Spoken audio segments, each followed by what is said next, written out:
자, 이제 순열을 한번 활용해 보겠습니다. 자, 순열을 한번 활용해 보겠습니다. 대표적으로 한 4가지 정도의 예를 들어 볼게요. 첫 번째 순열은 정수의 개수를 세는 문제에서 뭐 사용할 수 있습니다. 자, 예를 들면 0, 1, 2, 3, 4 이 4개의 숫자를 사용해서 세 자리 숫자를 만듭니다. 세 자리 숫자를 만드는데, 자, 첫 번째 세 자릿수를 만들 때 짝수의 개수는 몇 개인가요? 만들 수 있는 짝수의 개수는 몇 개인가요? 이렇게 물어보는 겁니다. 짝수의 개수는 몇 개인가요? 자, 쉽죠, 그죠? 그냥 일반적인 세 자릿수가 아니라 짝수는 몇 개인가요를 물어봤으니까 얘는 보통 우리가 세 자릿수를 만들어 놓고 여기 몇 개 곱으로 다 연결을 하잖아요, 그죠? 그런데 그냥 수를 만드는 게 아니라 짝수를 만들어야 되니까 앞에부터 채우는 게 아니라 뒤에부터 채우는 게 맞겠죠. 그래서 짝수가 되려면 제일 뒤에 네모 0이 나올 수가 있고, 그 다음에 네모 2가 나올 수 있고, 네모 4가 나올 수가 있구나, 이렇게 이해를 하면 됩니다. 그래서 짝수는 요 3가지 케이스로 만들어지네. 그러면 제일 뒤에 0이 만들어졌으니까 이제 여기 안에는 0 빼고 남은 4개 중에서 몇 개를 뽑으면 되나요? 2개를 뽑아 나열하면 되는 거죠? 아시겠죠? 그래서 얘는 4p의 2 이렇게 만들어지는 겁니다. 짝수의 개수니까 0으로 끝나는 짝수의 개수는 4p의 2구나. 자, 다음. 자, 요 녀석은 제일 끝자리에 2로 끝났죠, 그죠? 2로 끝났으니까 이제 남아있는 게 0, 1, 3, 4란 말입니다, 그죠? 0, 1, 3, 4를 이용해서 세 자릿수를 만들어야 되는데 제일 앞쪽에는 0이 못 오죠. 제일 앞에는 0이 못 오니까 0 제외하고 3개가 올 수 있고 남은 한 개 여기로 붙여주면 되는 거니까 얘도 3 이렇게 얘기하면 되는 거죠. 선생님 여기 순열이 없네요.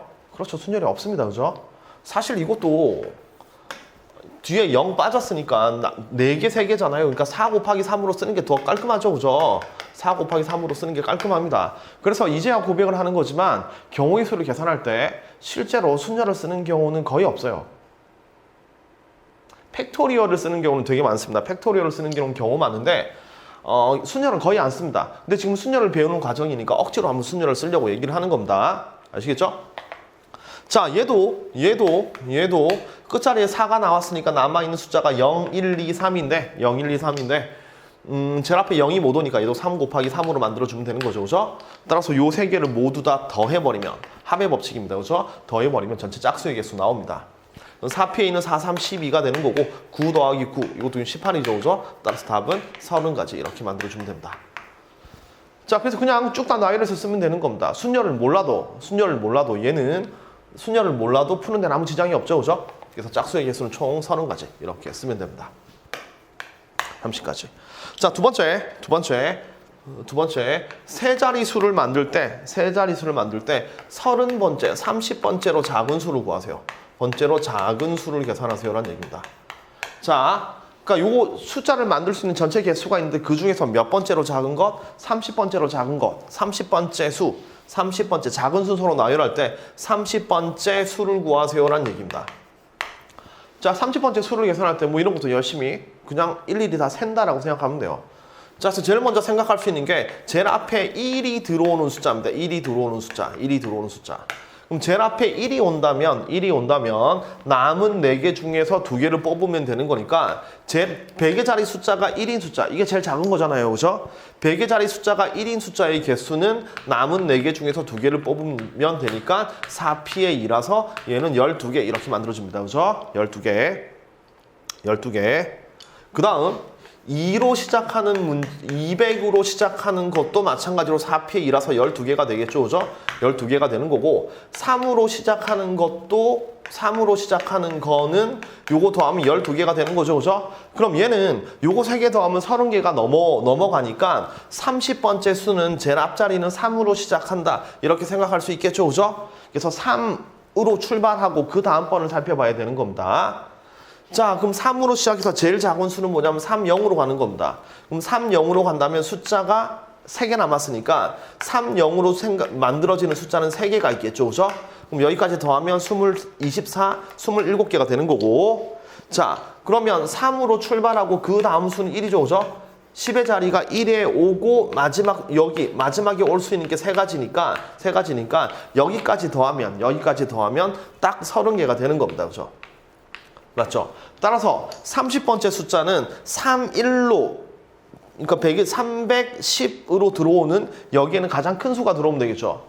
그럼 3, 1 빠졌으니까 제일 큰 수는 4죠, 그죠? 4 이렇게 만들어줄 수가 있으니까 따라서 30번째 숫자는 뭐다? 314다. 이런 결론 내릴 수 있는 겁니다. 자, 이렇게 나열해서 개수를 찾는다를 우리는 보통 사전식 배열 이렇게 불러줍니다. 얘를 사전식 배열이라고 부릅니다. 사전식 배열. 그러니까 열심히 그냥 하면 된다 이겁니다. 사전식 배열. 자, 순열을 써서 열심히 하면 된다는 얘기인데 사실 우리끼리 얘기지만 순열을 안 써도 별 상관없죠, 그죠? 맞죠? 안 써도 별 상관없습니다. 자, 두 번째 이웃한다. 그 다음에 이웃하지 않는다. 이거에 관련된 문제도 있습니다. 이웃하지 않는다. 하지 않는다. 자, 예를 들어보죠. 자, 남학생 3명, 여학생 4명이 있는데 여학생 4명을 일렬로 나열합니다. 일렬로 나열한다. 자, 만약에 그냥 일렬로 나열한다고 하면 얘는 전체 7명이니까 7p에 7이라고 쓰면 되는 거죠. 그죠? 7p 7이니까 얘는 7팩토리얼 이렇게 쓰면 되는 겁니다. 맞죠? 자, 일렬로 나열할 때 첫 번째 일렬로 나열할 때 남학생끼리는 이웃한다. 남학생끼리는 이웃하는 경우의 수를 계산하세요. 이런 문제가 나온다면 우리 중학교 때도 많이 했죠, 그죠? 남학생끼리 이웃한다면 남학생 묶음을 만들어줍니다. 남학생 묶음을 만들고 여학생 4명 이렇게 일렬로 배열하면 되겠죠. 그러면 남학생 묶음과 여학생 4명이니까 전체 몇 명? 5명이죠, 그죠? 따라서 5팩토리얼 이렇게 들어가고요. 그 다음 남학생 이 안에서의 순서도 있죠, 그죠? 이 남학생 안에서의 순서 남학생이 3명이니까 곱하기 3팩토리얼 이렇게 쓰면 남학생끼리만 이웃하는 경우 이렇게 표시할 수 있습니다. 남학생끼리는 이웃하는 경우의 수. 자, 물론 이 5팩토리얼이라는 게 사실 순열로 쓴다면 5명을 나열한다는 얘기니까 5p의 2가 5가 되는 거고 3팩토리얼은 3명을 나열하는 거니까 3p의 3이 되는 거죠, 그죠? 요거 두 개 곱한다 라는 결론을 낼 수도 있지만 굳이 순열을 쓰지 않아도 상관없기 때문에 이렇게 표시하면 조금 더 깔끔하게 표현이 됩니다. 자, 두 번째 남학생끼리는 이번에는 이웃하면 안 된다. 남학생끼리는 이웃하면 안 된다라는 이웃하면 안 돼. 이웃하지 않을 때 경우의 수를 한번 구해봅시다. 자, 요거는 여러분들이 잠깐 오해하기 좀 편한데요. 선생님, 전체 경우가 7팩토리얼이고요. 이웃하는 경우가 5팩 곱하기 3팩이니까 요거 두 개 빼면 되겠네요. 이렇게 생각하는 경우도 좀 있습니다. 근데 얘는 좀 주의하세요. 얘는 안 됩니다. 틀렸어요. 왜 틀렸냐면요. 틀렸습니다. 왜 틀렸냐면 자, 남학생끼리 이웃하는 경우는 남학생 3명이 모두 다 이웃하는 경우거든요. 자, 그런데 이웃하지 않는다는 얘기는 2명만 이렇게 남학생, 남 2명만 이웃해도 안 되는 겁니다. 남, 여남 이렇게 돼도 안 되는 겁니다. 그러니까 요 녀석은 3명 다 이웃하는 경우니까 요 경우는 못 빼주는 거죠. 따라서 요거 말고도 좀 더 빼야 됩니다. 좀 더 빼야 되니까 이런 방식으로 풀면 안 되는 겁니다. 아시겠죠? 자, 다시 남학생끼리 이웃한다는 얘기는 3명 모두 이웃하는 건데 이웃하지 않는다는 건 2명도 이웃하면 안 된다 이거예요. 이렇게. 그러니까 3명이 이웃하는 경우를 뺐기 때문에 여기서 2명이 이웃하는 경우는 안 뺐죠, 그죠? 맞죠? 그러니까 이런 식으로 계산하면 안 됩니다. 그러면 남학생끼리 이웃하면 안 된다라는 문제가 나오면 이거 어떻게 푸냐면 이웃해도 되는 여학생이죠, 그죠? 여학생부터 먼저 배열을 하고 그 사이에 끼워 넣는 방법으로 문제를 풉니다. 자, 그래서 먼저 여학생 4명을 이렇게 배열해보죠. 여학생 파란색으로 쓸게요. 하나, 둘, 셋, 4명. 여학생을 먼저 배열합니다. 그럼 여학생 4명을 배열하니까 4팩토리얼 이렇게 쓰면 되겠죠, 그죠? 물론 이건 4p의 3입니다, 이렇게. 자, 그럼 여학생이 4명이 배열되면 자, 여학생 사이사이마다 이렇게 남학생이 들어갈 수 있는 거죠, 여기. 자, 여학생이 배열되면 이 사이 3개, 양쪽 끝 2개에서 남학생이 들어갈 곳이 5군데가 생깁니다. 그렇죠? 자, 이 5군데에 남학생 3명이 들어가면 되는 겁니다, 이렇게. 예를 들어서 여기 들어가면 남학생끼리 이웃하지 않으니까 된 거죠, 그죠? 따라서 이 5군데에 남학생이 골라서 들어가면 됩니다. 그래서 이 상황을 5p의 3으로 묘사해서 2개 그냥 곱해버리면 되는 겁니다, 이렇게 계산해도 됩니다. 계산해도 되지만 저 같은 경우에 어떻게 푸냐면 여학생 먼저 배열하고요. 공간이 5개 있죠. 그럼 첫 번째 남학생이 들어갈 곳이 몇 군데죠? 5군데죠. 첫 번째 남학생은 5군데 들어갈 수 있는 겁니다. 그럼 두 번째 남학생은, 첫 번째 남학생이 만약에 여기 들어갔다고 치면 두 번째 남학생은 여기 빼고 들어가면 되죠. 그럼 남은 게 4개니까 4개, 마지막 남은 남학생은 3군데. 이렇게 표현하면 이게 좀 더 깔끔합니다. 아시겠죠? 그래서 이웃하는 문제는 묶어서 계산하면 되는 거고요. 이웃하지 않는다는 표현이 들어있으면 이웃해도 되는 녀석들을 따로 배열해 놓고 이 사이사이에 남학생들을 끼워 넣는 방식으로 그냥 곱으로 연결하면 된다. 이렇게 문제를 풀어주면 되겠습니다. 아시겠죠? 자, 다음. 세 번째. 적어도 뭐뭐인. 이런 말이 들어있는 경우의 수를 계산해 봅시다. 자, 적어도 뭐뭐인은 우리가 여사건을 활용합니다. 여사건. 그러니까 여집합이라고 생각하면 되는 거예요. 그러니까 전체에서 뺀다 이겁니다. 그러니까 적어도 뭐뭐인은 전체에서 이 녀석의 부정을 뭐뭐가 아님, 전체에서 뭐뭐가 아님을 빼준다라고 생각하면 되는 건데요. 말이 되게 어렵습니다. 자, 예를 한번 들어볼게요. 예를 하나 들어볼게요. 적어도 뭐뭐이는 여사건을 생각해서 전체에서 여사건을 빼준다. 전체에서 여사건의 경우의 수를 빼준다. 이렇게 생각하면 됩니다. 자, 예를 들어볼게요. 자, 엄마, 그 다음에 아빠, 그 다음 아이 3명, 아이들 3명. 아이들 3명을 일렬로 나열합니다. 총 5명입니다. 일렬로 나열할 때 적어도 한쪽 끝은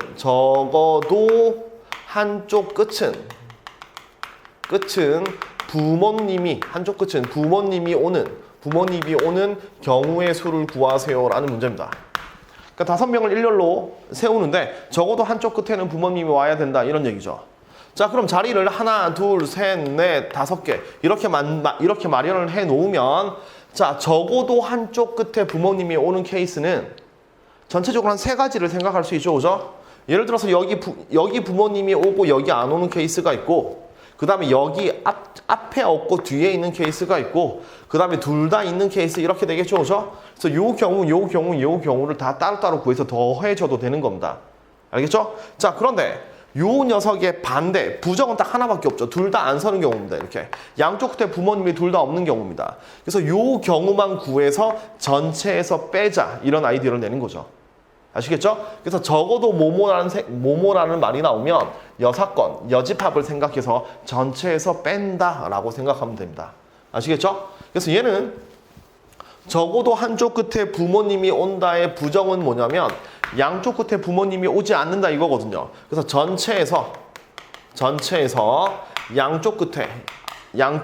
양쪽에 부모님이 없는 케이스, 부모님이 오지 않는 케이스, 요 경우를 빼주면 된다 이겁니다. 자, 그럼 부모님이 오지 않는 케이스를 생각해 보면 이 5개 자리 중에 셋, 넷, 5개. 그러면 여기에 올 수 있는 사람은 몇 명 중에 한 명일까요? 그렇죠. 아이 3명 중에 한 명이 와야 되겠죠. 그죠? 그래서 얘는 3가지. 그럼 여기는 남은 아이 중에 2명이 와야 되겠죠. 2가지. 그럼 이 가운데 3명은 부모님 포함해서 아이 1명이죠. 얘는 아무렇게나 세면 되니까 3팩토리얼 이렇게 쓰면 되죠. 이걸 다 곱으로 연결해 버리면 되는 겁니다. 따라서 전체 경우의 수는 5명을 일렬로 배열하는 거니까 5팩이죠. 그죠? 그래서 5팩토리얼에서 3 곱하기 2 곱하기 3팩을 빼주면 된다. 그러면 적어도 한쪽 끝에 부모님이 오는 경우의 수를 계산할 수 있는 겁니다. 아시겠죠? 자, 이렇게 만들어주면 됩니다. 선생님, 여기서 순열이 없는데요? 아, 그렇죠. 순열 안 쓴다 그랬습니다. 그죠? 순열 없이 그냥 풀어도 별 상관없습니다. 자, 다음 마지막 네 번째 함수의 개수에 대해서 보도록 하겠습니다. 네 번째 함수의 개수. 자, 함수는 두 집합의 대응관계죠. 그죠? 두 집합 대응관계입니다. 자, 여기 정의역의 원소 1, 2, 3 3개가 있고 여기 y에 1, 2, 3, 4 이렇게 만들어지는 함수 중에서 자, 첫 번째 함수는 몇 개인가요? 이렇게 물어봅니다. 함수의 개수는 몇 개인가요? 자, 함수의 개수는 자, 정의역의 원소에서 공역의 원소에 화살을 날린다 그랬죠. 그죠? 그럼 1이 날릴 수 있는 화살은 몇 개? 1은 날릴 수 있는 곳이 몇 군데죠? 4군데입니다. 그죠? 그래서 1은 아무 데나 날려도 되니까 4개. 자, 2도 어때요? 날릴 수 있는 곳 몇 군데? 네 군데죠, 그죠? 뭐 1이 여기로 날려도 2는 여기로 날려도 아무 상관없습니다, 그죠? 그래서 1이 어디로 날리는지 상관없이 그냥 나는 내가 쏘고 싶은데 쏘기만 하면 되는 거니까 2가 쏠 수 있는 곳도 네 군데 이렇게 되는 거고요. 3도 쏠 수 있는 곳이 네 군데 이렇게 되겠죠. 그래서 전체 함수의 개수는 몇 가지냐면 4, 4, 4니까 64가지 이렇게 만들어주면 됩니다. 아시겠죠? 자, 요런 상황에서 두 번째 1대1 함수의 개수를 구해보자는 얘기입니다. 1대1 함수의 개수. 자, 1대1 함수는 뭐냐면 한 번 쏜데 다시 안 쏜다 이거죠, 그죠? 한 번 쏜데 다시 안 쏜다. 따라서 자, 1부터 쏜다고 치면 1이 쏠 수 있는 곳은 몇 군데? 네 군데가 되죠, 그죠? 1이 쏠 수 있는 곳이 네 군데가 됩니다. 자, 그러면 2가 쏴야 되는데 2는 1이 쐈던 곳으로 못 쏘죠. 그러면 2가 쏠 수 있는 곳은 세 군데 중에 하나가 되겠죠, 그죠? 그래서 얘는 1이 쐈던 데 빼고 남은 거 3개 이렇게 되는 거고, 그럼 2가 만약에 4로 쐈다고 치면 3은 어때요? 3은 1, 2가 쏜 데 빼고 남은 2개로 가야 되겠죠. 그래서 곱하기 2 이렇게 연결을 해주면 되는 겁니다. 그럼 얘가 4, 3, 2로 만들어지는데 요렇게 계산하면 되지만 사실 이 녀석의 의미가 Y쪽의 원소 4개 중에서 3개를 뽑아 나열한 다음에 순서대로 A, B, C에 대응시키면 되겠네. 이렇게도 만들 수 있는 겁니다. 하지만 뭐 이거 쓰지 않아도 아무 문제 없죠, 그죠? 맞죠? 자, 필요 없겠지만 경우의 수랑 별로 관계없지만 세 번째 항등함수의 개수를 구해봅시다. 항등함수는 1은 1로 가고 2는 2로 가고 3은 3으로 가는 거죠, 그죠? 그래서 항등함수의 개수 몇 개? 1개 이렇게 생각한다면 이거 틀린 겁니다. 아시겠죠? 자, 항등함수는 원래 정의 자체가 정의역하고 공역이 서로 같아야 돼요. 항등함수는. 그러니까 이렇게 가게 되면 1, 2, 3 이렇게 가게 되면 항등함수처럼 보이는데 4가 있어서 항등함수가 안 되는 겁니다. 그래서 얘는 아예 이 그림 자체가 항등함수가 안 되는 관계예요. 아시겠죠? 뭐 살짝 낚았습니다. 자, 그럼 네 번째 상수함수의 개수를 구해보죠. 상수함수. 자, 상수함수는 다 똑같은 데로 가는 거죠, 그죠? 자, 그러면 1부터 쏴봅시다. 그럼 1은 쏠 수 있는 곳이 몇 군데가 되나요? 네 군데. 아무 때나 쏴도 되죠, 그죠? 그래서 1이 만약에 지저분하네요. 1이 만약에 3으로 쐈다고 봅시다. 그럼 상수함수는 다 똑같은 데로 쏴야 되죠. 그래서 1이 3으로 쏴버렸으면 2도 어디로? 3으로. 3도 3으로 쏴야 되죠, 그죠? 4 곱하기 1 곱하기 이렇게 만들어져서 총 4가지. 상수함수의 개수는 4가지 이렇게 만들어집니다. 자, 이렇게 순열의 활용이라고 타이틀을 달고 순열을 사용하는 여러 가지 문제를 풀어줬는데 순열 잘 안 쓰죠, 그죠? 맞죠? 그래서 순열보다는 팩토리얼을 훨씬 많이 쓴다. 그런데 뽑아서 나열한다는 개념은 순열의 표현이기 때문에 이런 거 그냥 곱으로 다 연결을 했지만 알고 보면 순열이었어. 뭐 이 정도만 생각하면 되는 겁니다. 아시겠죠?